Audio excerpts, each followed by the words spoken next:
Hello there, it's Mike. And Katie. It's episode 207. Dungeons and Drag Queens. This week on Cup of Rad.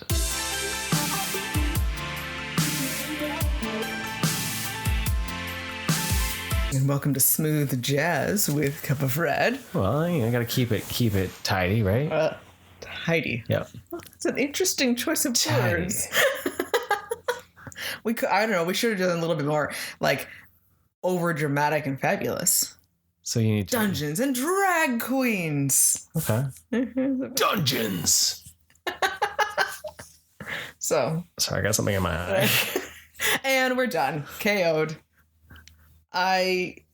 Emergency. Yeah. I think my heater at my work is causing problems with my eyes because the last week and a half, even when my contacts were a little bit more questionable, but then there was days I look at myself and I was like, damn, I look stoned. Really red eyes. Red. But then over the weekend when I was not at work, they were not that way. So it's work.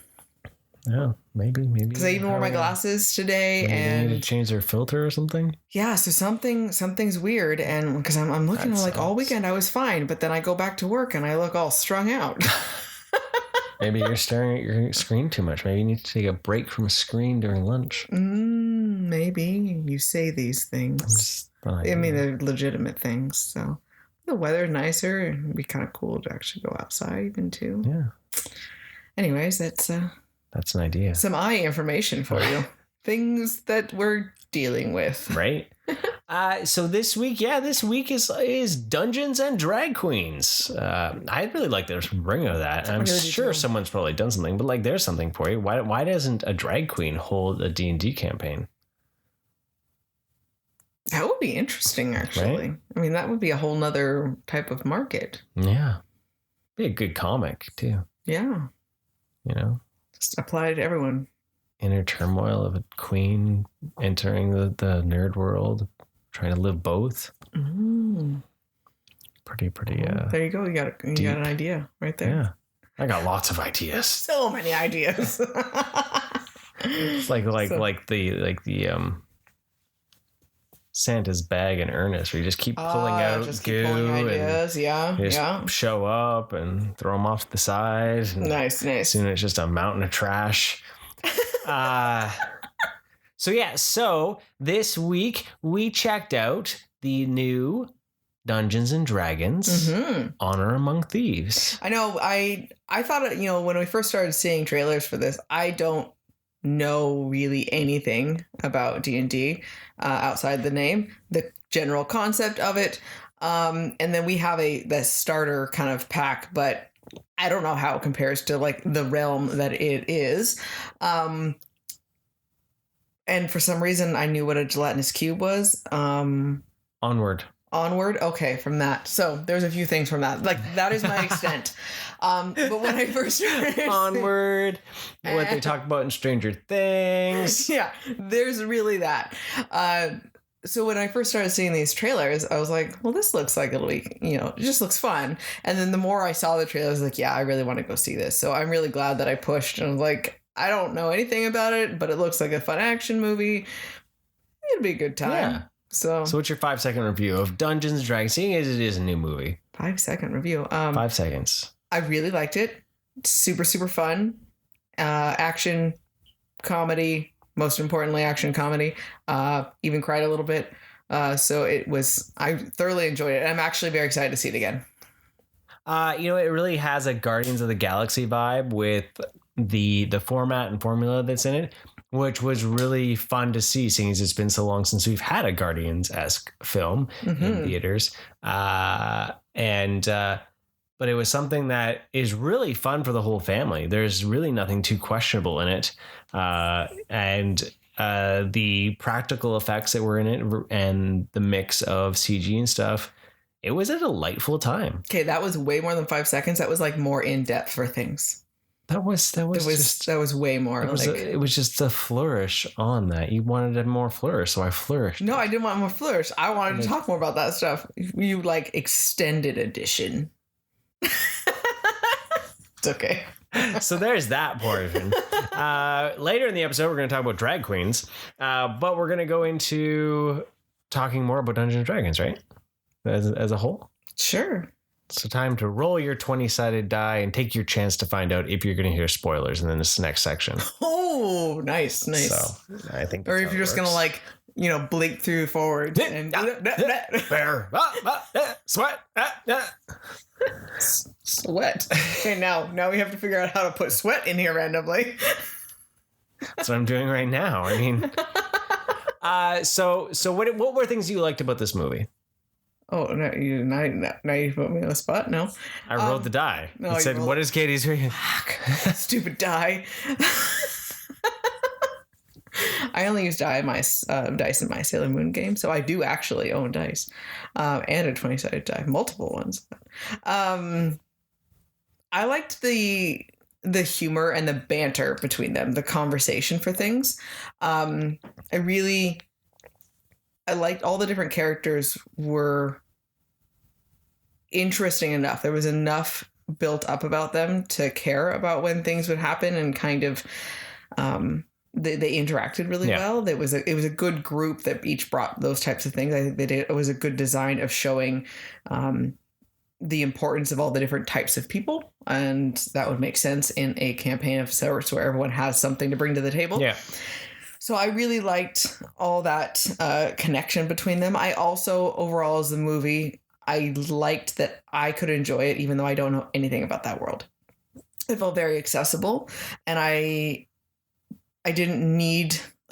wasn't left feeling like, well, I wish I knew why this was this way. I mean, there's definitely, I know there's going to be opportunities where someone who would know the world would find a lot more excitement about something, knowing the terminology of the locations or things like that.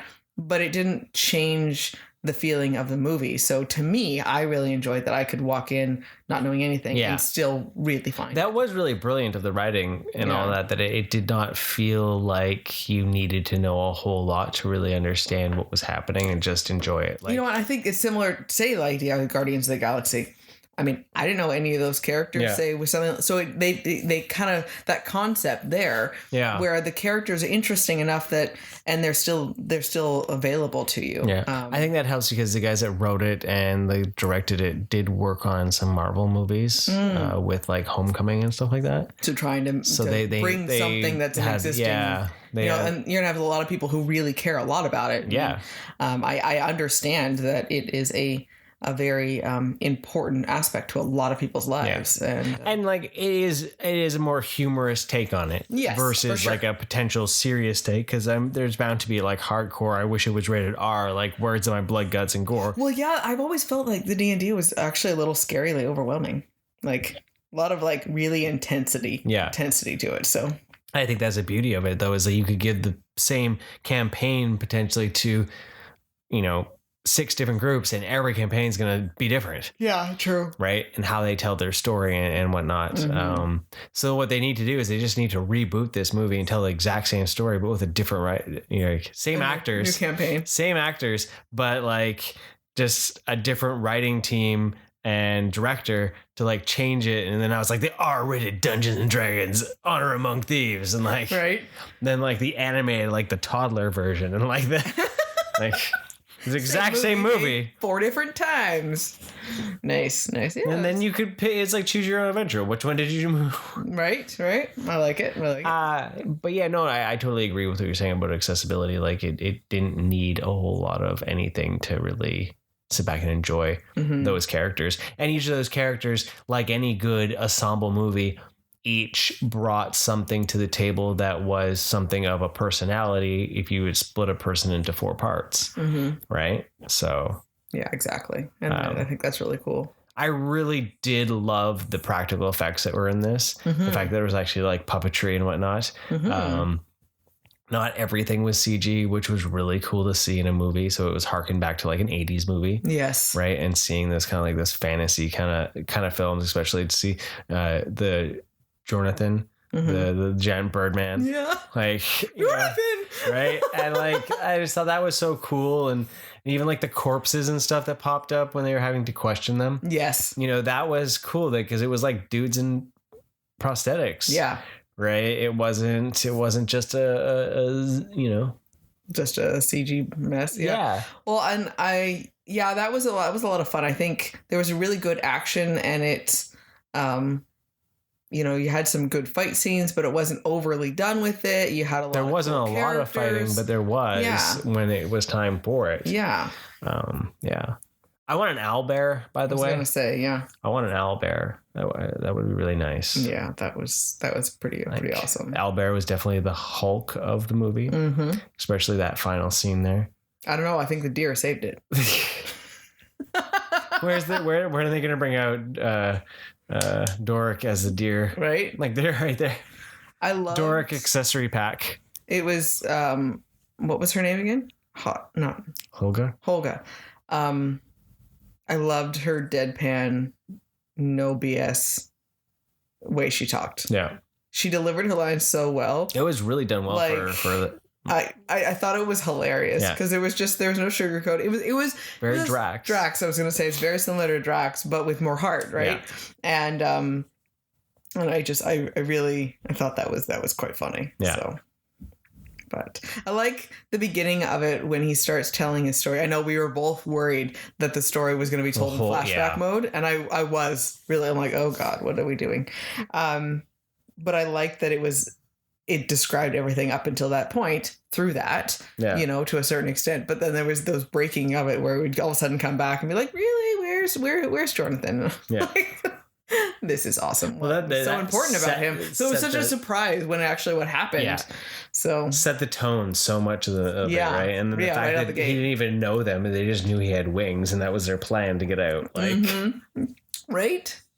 And I was so upset though. But we approved your appeal. It's like, God damn it! You're so close, right? Sad Fat Dragon. Oh, Sad Fat Dragon. Sad Fat Dragon. Sad Fat Dragon was still very scary for being so sad and so fat. You fat shaming the dragon? No, I'm not fat shaming it. It was still scary. Scary Fat Dragon. It was. I love the death roll that it had. Oh, yeah. It was just like... Well, it wouldn't give up. It was just clawing on things. I was waiting for it to fall off of that teeter-totter thing and then shoot them and go flying. Oh, yeah, I can see that. I can see that. So, I like the knight in shining, perfectness. I kept waiting for him not to be perfect. Yeah. And he still was. And I was just like, what kind of weird mystical world is this where you actually have someone who didn't have some sort of other, plan or scheme? Yeah. He really was just a good guy. And he was just so wise. It was quite impressive. Yeah. I'm glad he's on our side. Yeah, right? Well, yeah, he was just a good, he's feels like he's making up for something for his people. Yes. So he has this duty and this honor of it. Yeah. I did love the joke though, where when he decides to take his leave and they're just and he's walking. And he's still walking. In a straight line. Straight line. He's coming up to a rock. Is he going to go around the rock? No. He's going over it. Right. He's so perfectly straight, too. Just hops up on the rock and then continues on. Yeah. I think Chris Pine did a good job. Yeah. He's very... You got to see a bit more of a different side of him. Something a little bit similar to when he played Captain Kirk. Because he's been playing a lot of broken, people. He in, Tomorrowland, he was already playing the dad role and right, and then he's more bad guys almost. This is a lot more chipper, spry. Yeah. So it was kind of cool to see him play a much more happy, and even in Wonder Woman, he didn't really have a lot to do in those movies. Yeah. Right? This really showed a fun side. Yeah. Comedic timing and just kind of fun. Mm-hmm. What did you think of the Panther things that shot Those things were scary because of it being able to mimic itself and reflect itself. Mm-hmm. It was cool that we could tell what it was. I mean, I don't know if it was really if people were just scared because they weren't thinking straight. But those the blue that was on the real characters or the real creatures. But that's that whole maze thing was scary. I mean, and then the chest that sometimes then had monsters in them, Right. like awesome. And the gelatinous cube. Which the guy melted inside. Like, I didn't realize that it was. I forgot that it was a hot cube. Acid. Yeah, it's like, I guess it would be that, right? Like a cube of acid. But yeah, they're like, oh, we're just gonna hop inside this. No, don't do this. This is gonna go terribly wrong. Oh my god. But then when they get down there, and then the floor starts dropping or the ceiling and everything. Right. It's very nerve wracking. It kind of like had like Maze Runner vibes in it, where like the maze is just changing and like, so. No, there was a lot. I really actually, it was one of those few movies where after I'm actually excited to watch it again. Yeah. Because it's been a while since I've had that feeling. Well, and because it's that fun. I think it was the banter back and forth where there was just so much happening. It wasn't boring. Yeah. It had a really good pace. A lot actually happened. They had a lot of different moving around that quest feel back and forth. But it was not dramatic and like strung out or anything like that. It had a clear bad guy. It had, it was simple and just really entertaining. Yeah, I think the pacing and enough twists for things, right? The pacing was pretty good. Like, so I still want an owlbear. I know you do. Just owlbear. Yeah. That thing was terrifying. So weird. I'm very tempted for when the Hasbro figure comes out to buy an owlbear. Yeah. That'd be pretty cool. It was huge. It was cute, but scary. Yeah, super scary. Yeah. Owlbear. So overall, I know we kind of gave some things away, but at the same time, I think we did a good job of not fully spoiling it, actually, because we didn't really say any of the major things at the end. So, if you haven't seen it, I would highly recommend it.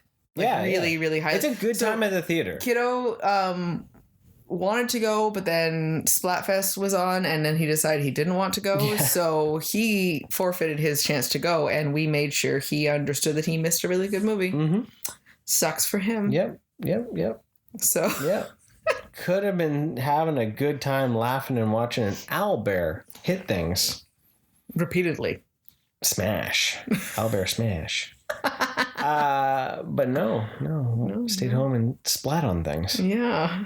So, but yeah, no, seriously, like, it was a lot of fun. Like, I'm curious to see if they'll be able to do a sequel and if it'll hit, or, luckily, I guess with that, with Dungeons and Dragons, they don't even have to use any of those characters again. No, it would be better to just do a same style of movie, but a different campaign, essentially. Yeah. With different characters. Yeah. I think that would be a better way to do it. Because then you don't tarnish any of the characters there, but if this was such a big success, they'll most likely. Well, because, of course they will. Suck them back into some kind of adventure, which at the same time, I like the characters enough that I wouldn't be opposed to it. Well, and because you could take those same characters as long as you write it correctly and bring in new help and new things and new adventures. Yeah. So it is feasible. Yeah. But. So Dungeons and Dragons Honor Among Thieves definitely filled our cup with rad. I realized there weren't many dungeons in the movie. But in this next half, there's a lot of drag queens. Nice. Yeah. Nice. Oh, I like it. So we picked out 2 movies about drag that we decided to go watch on this last leg of this spring break. Just because, well, it was humorous to say Dungeons and Drag Queens. Well, to me, I wanted to watch it anyway. I don't know why it's been sitting there for a while. Yeah, we've had it for a while, and I don't know why. Like, what was like, okay, we're gonna watch this, other than just saying it. But The Birdcage. I've seen this movie over and over and over again, and I just still really, really enjoy it. And I wanted to watch it with a different lens because I haven't watched it for years. And we actually invited Kiddo to join us to get a different taste of a Robin Williams film. So we'll always take every opportunity to share that with him and with that experience with the movie and see how it lay. Because it really... I looked up the parental guidelines and it really was fine. There was actually less of it than even the parental guidelines was worried about for things. So there's a decent amount of swearing. Yeah. but just the context. But we just showed him John Wick, so I think we're okay. Yeah, oh yeah. So we had family birdcage night. Because we are a family. Yeah. You get on. Oh yeah. Because we are family. Yeah. Yeah, The Birdcage. This was one of those movies that like I remember seeing in theaters way back when. Was it 1996 or 95? 6? Yeah. Yeah, I think we said, you were 14. So, but I remember it being a funny movie. And I remember watching it multiple times. I don't know why I don't have it on disc. But it is odd. But then again, it was either we couldn't find it, or it was we went from, so the difficulty with streaming is it was there. It was free. We went to go watch it. I was like, yeah, we're going to watch Birdcage. We're going to do this. And then I couldn't find it. So it was it was streaming in February. It was not streaming in March. Yeah. So then I found it on Amazon to rent. Yes. So it was $4.99. I was like, you know what? That is a reasonable price still, considering I don't want to have to deal with trying to figure out something else. This is what I decided I wanted to watch. So we that worked out, luckily, and we got to continue on our night. Right. Cursing streaming a little bit. Right. Why are you making this so damn hard? Right. So the story, if you don't know the story of The Birdcage, is basically a couple living in South Beach, Florida. Mm-hmm. They own a drag club. Their son decides that he wants to get married. And, if you didn't know, it was a gay couple. By the way. Played by Robin Williams and Nathan Lane. Nathan Lane is the drag queen. Yeah.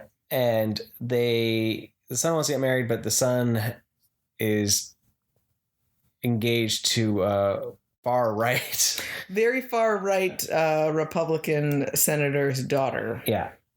So then it's the shenanigans that come with trying to hide everything that's gay. Yes. Which, as in real world, would be also very hard to completely put yourself back into a closet. Yeah. Not cool. And so yeah, you have kind of both sides of this, and he's, Robin Williams' character is like, I've spent so many. He's trying to help his son. He's trying to say, okay, it is what it is. Like, I'll do this for you, but he's also frustrated, understandably, for being like, you want me to be something completely different. I've spent 20 years trying to figure this and be happy with who I am. And, it's, so as I say, I watched this many, many times, and I realized once we got to the end of it, how much you remember the end of something, right? When everyone is like all happy and everyone's come together and the son is embracing, his parents and everything. And so I had this vision of him being all embracing. Yeah. And then you watch the movie again, and you're like, wow, he's kind of a douchebag throughout. Oh, yeah. And stuff, he's just, everything has to go, right? And I can sympathize that it would be a really difficult situation. Obviously, it shows his age. It shows how young he really is then, because to him, it's just, I don't care about anyone else. Mm-hmm. It's the selfish aspect where this is what I want, and this is who I want to be with, and this is what I feel has to happen. But it made me so infuriated to see the way he was acting, of the, not just a little bit, but just completely different, completely changed everything about it. So not even like just not gay or not sex objects all over the place. It's a completely different person, and it was just so over the top, and it just made me so mad. And I thought that was an interesting, different take than I had ever really noticed before. Right. Well, you think too, it was mid-90s, Mm-hmm. The AIDS pandemic was slowly starting to wind down at that point. Yeah, there was a lot more acceptance and positivity too, but like, so that idea of like where, it wasn't okay to still be gay in America. Well, it was better, but at the same time, yes, you're right. It was still, there was certain, I think, parts of the country that were much more open to it. And like it is still, but it's just idea like, so it's that contextual thing too of like, but it was cool to see the senator having his own scandals set upon him as well. So then they were trying to like, do it for their own selfish reasons. Yeah. So the hilarity of the that I think is a wholesome almost message in this movie.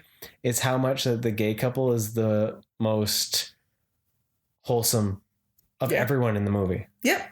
Right. They're the most. They're living their most authentic lives. Mhm. They're in love. They're happy. Yeah. But everyone There's no else, scandal about their lives. They drag them in because they want everything to be a certain way and they're trying to get something from it. So it was just such a. It was so refreshing to see that in a different light, right? Versus just like this romantic kind of comedy feel, right? Well, because they really do love each other and they're trying so hard to help each other out and be there for one another. And yeah, I agree. They're good people themselves, and even what they're trying to do for Val and against everything that they really want. Yeah, they both put themselves in really terrible positions, right? And handled it relatively well, actually. Yeah. So Robin Williams actually was in the Albert role, was cast as Albert, and Steve Martin was that would have been a weird cast as what's his name? Goldman. Armand. Yeah, I know Armand. Yeah. But yeah, he was cast in it, and then he had some scheduling conflicts. So then Williams apparently was like, hey, you know what? I just did Mrs. Doubtfire. I'd love to play a more macho role because I don't get to do those. So because then he was cast, and then they got Nathan Lane, and Nathan Lane was on Broadway at the time. So this was his breakout film, right? Yeah. And at the time he wasn't out as well. He was still closeted. Oh, he was? Yeah. Oh, wow.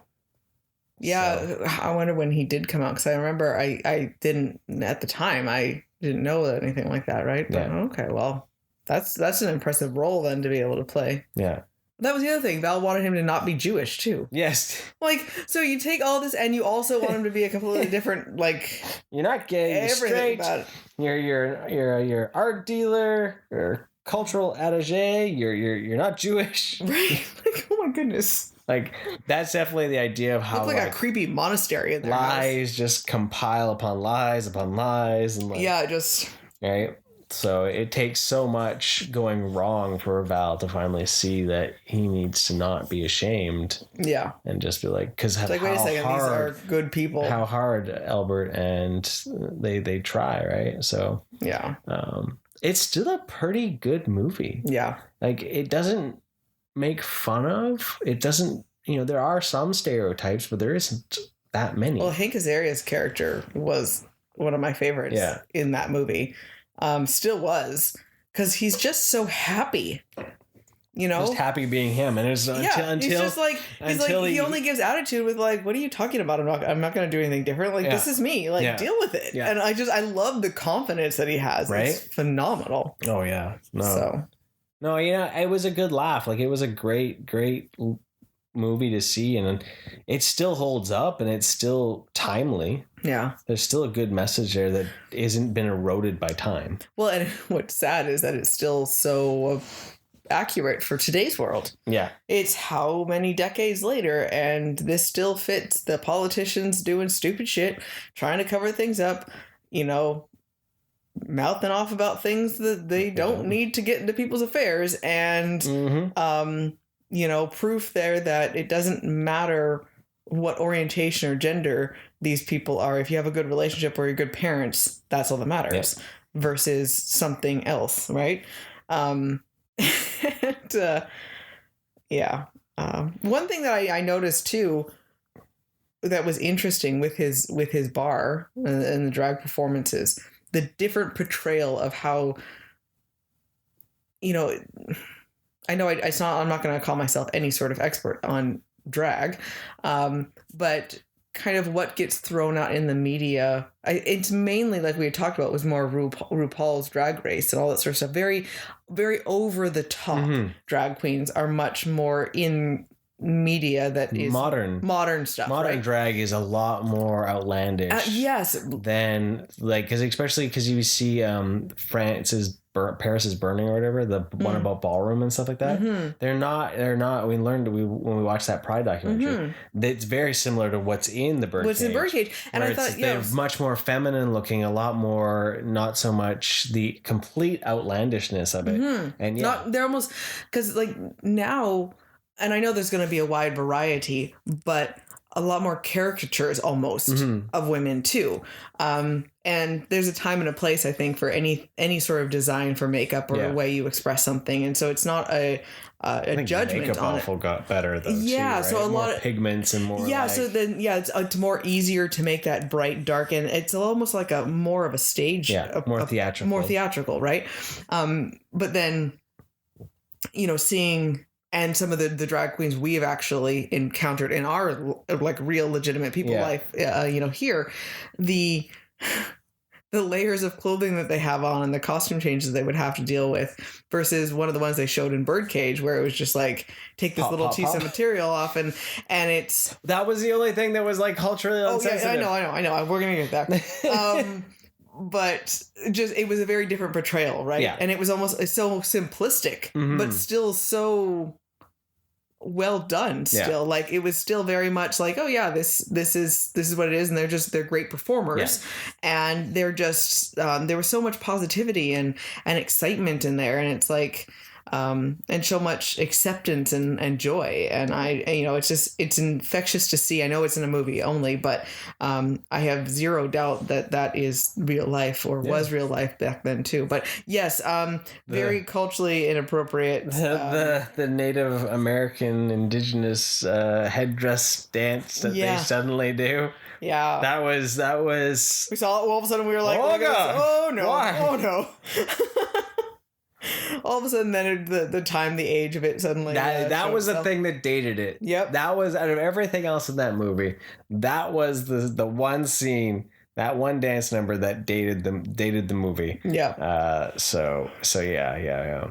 But yeah, overall, it was definitely an enjoyable movie. Still held up. Still a good time, and definitely a different take on where I am in life now with experiences I've had in my own personal life. Getting to watch it in a refreshed light, which was enjoyable. No, which is good. So it still filled my cup with Rad, and I think it's still a good movie to watch. And we got more queens for you. We checked out another classic starring two considered macho men at the time. Yeah.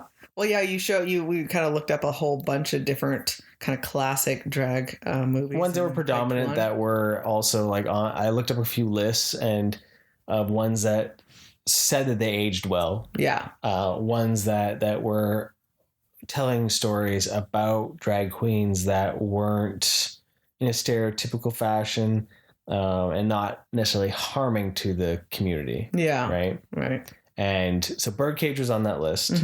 There was Hedwig and the Angry Itch. There was also Kinky Boots and Priscilla Queen. Desert Queen. Yeah. Something.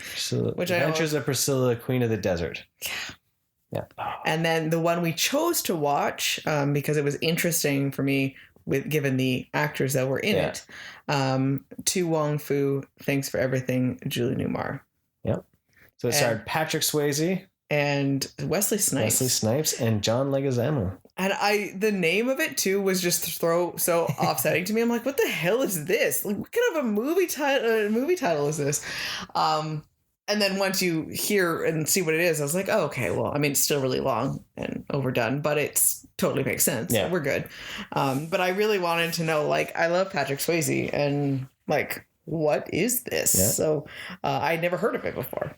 Oh, really? Oh, yeah. I'd never heard of that. I've never heard any of these except for Birdcage. Literally all of that. I've heard Kinky Boots.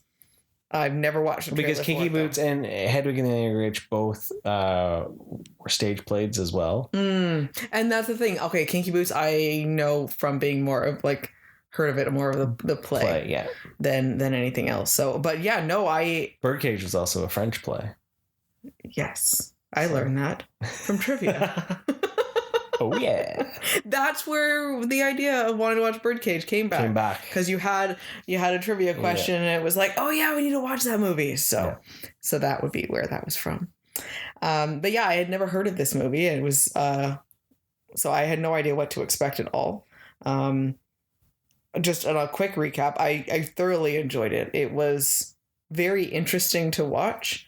Very interesting to watch the story unfold. Very real feeling. Good and bad. I liked that it didn't shy away from some adversity that would have been experienced. It maybe even probably was a little lighter than it probably really was. Yeah.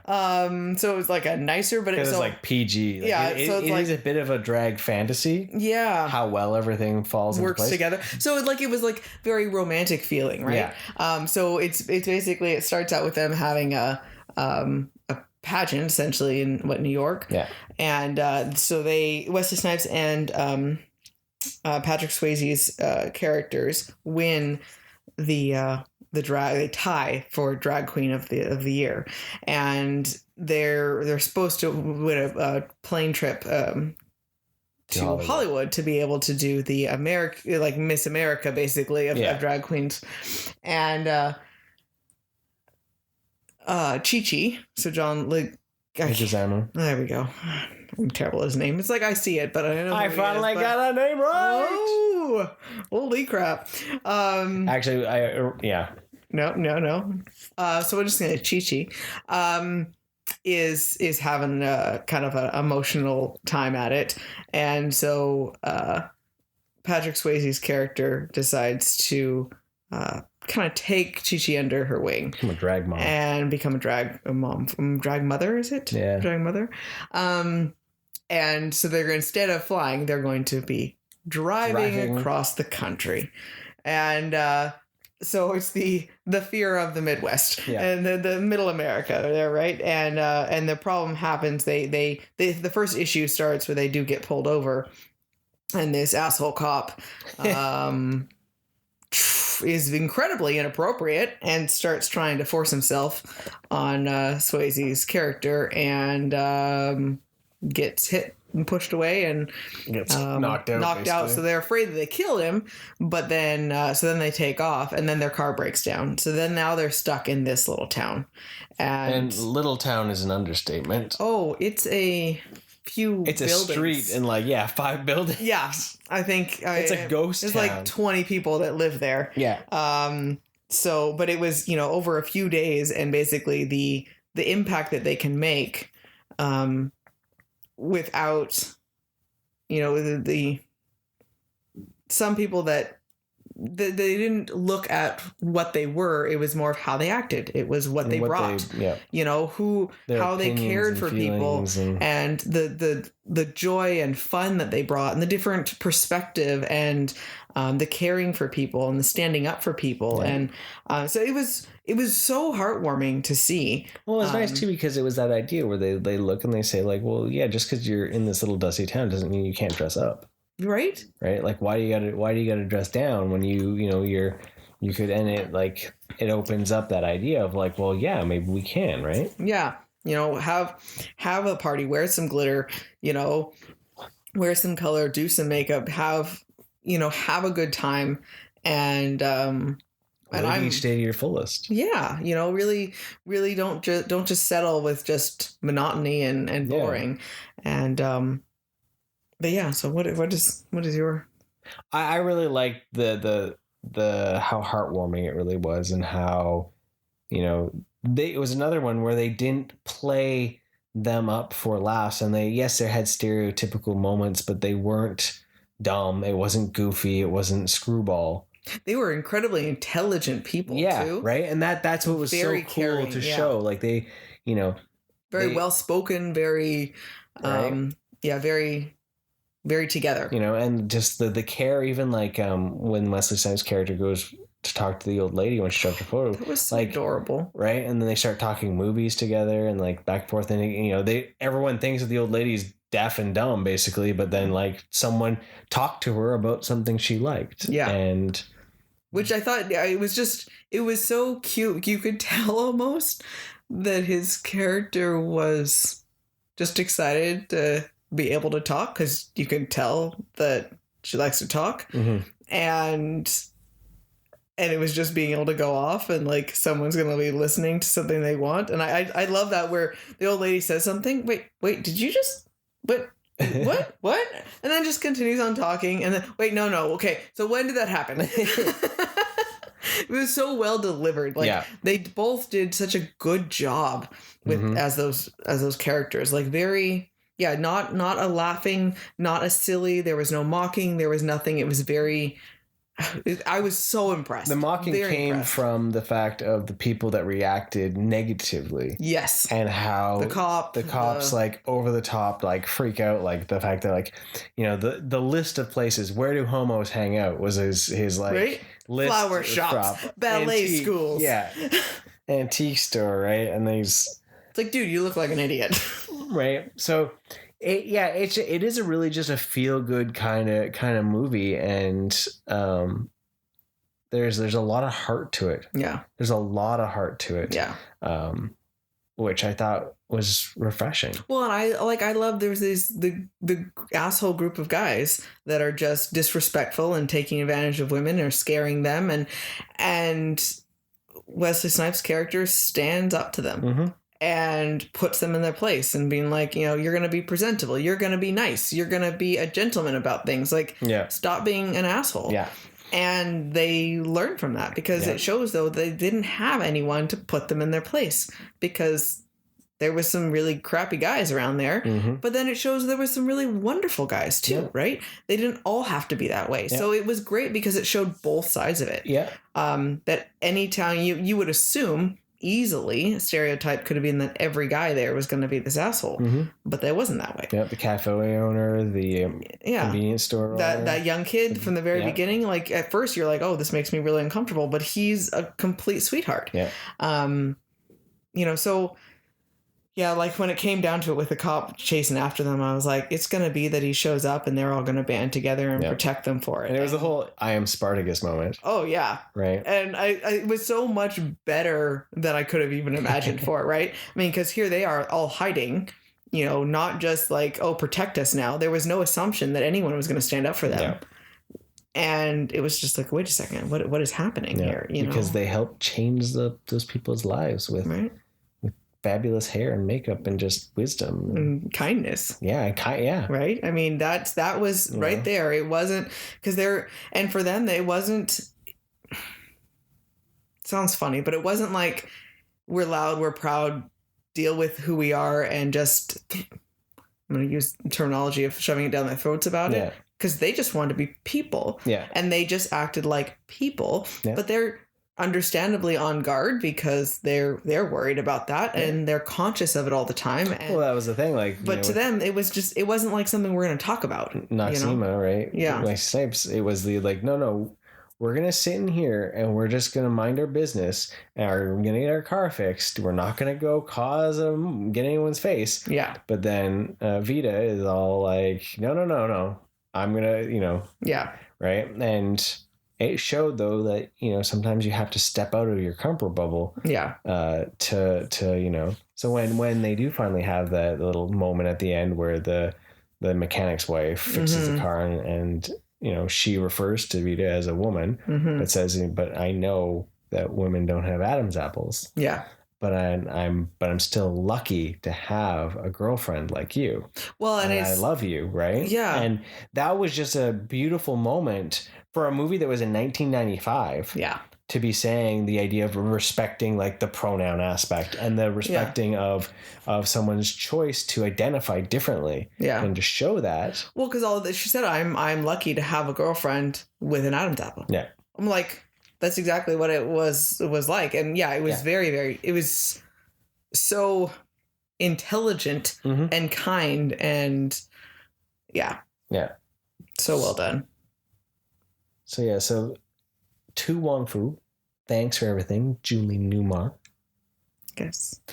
And the title comes from the fact that she's inspired from after they win, they go to a restaurant and there's a picture that says that of Julie Newmar. Yeah, autographed photo on the wall, and it's their inspiration of the quest and venture, to take Chi-Chi under their wing, right? So that's basically. And it was just really nice by the end of it. Chi-Chi decided to actually wear a foundation that matched very their skin nice tone. And I'm so happy that she commented on it, because this was like, was this a movie choice?